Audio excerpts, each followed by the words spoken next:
Posibleng tumagal pa ng hanggang ilang araw o linggo ang nararanasang aftershock sa Sarangani, Davao Occidental.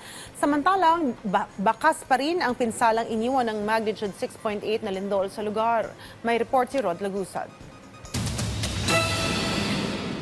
Kasunod ng malakas na magnitude 6.8 na lindol sa Mindanao, nagdulot ito ng mga fissure o mga bitak sa lupa sa ilang lugar na naapektuhan ng lindol tulad sa Glan, Sarangani. Una nang sinabi ng PHIVOLCS na ang nangyaring lindol ay dahil sa paggalaw ng Cotabato Trench.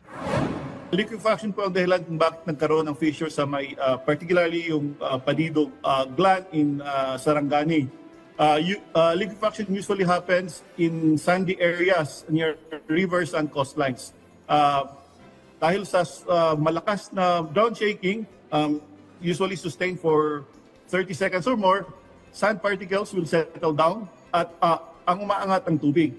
Paliwanag ni Director Bacolcol ay may kakayahan naman malaman kung ang isang lugar ay prone sa liquefaction. May mga mapaan niyang FIVO kung saan natukoy na kung saang mga lugar sa bansa ang prone mula dito. Bukod dito, may Hazard Hunter PH, isang application ng Department of Science and Technology kung saan nakapagbibigay ito ng mga impormasyon kaugnay ng lindol tulad na lang ng liquefaction.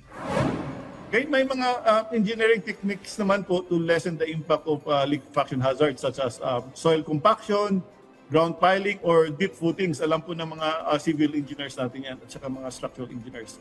At para naman sa mga kababayan natin na may nakitang malalaking bitak sa kanilang lupa, again, mas maiging kumonsulta sila sa kanilang mga municipal or city engineers.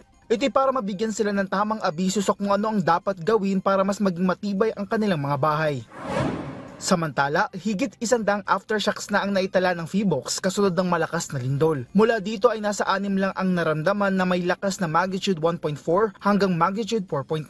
Ayon kay Director Bacolcol, maaring magtagal pa ito ng ilang araw o linggo pa, ngunit habang tumatagal ito ay mas humihina naman ito. Sa huli, binigyan din niya na kinakailangan laging maganda mula sa banta ng lindol dahil magkakaroon ng lindol dahil nasa Pacific Ring of Fire ang Pilipinas. Kaya hindi dapat anya tipirin at sundin ang kinakailangang engineering standard sa pagpapatayo ng mga bahay, lalo't ang pagkasira ng mga man-made structures ang kasama sa nagiging dahilan ng pagkamatay kapag may lindol. Rod Lagusad, para sa Morning Show ng Bayan, Rise and Shine Pilipinas.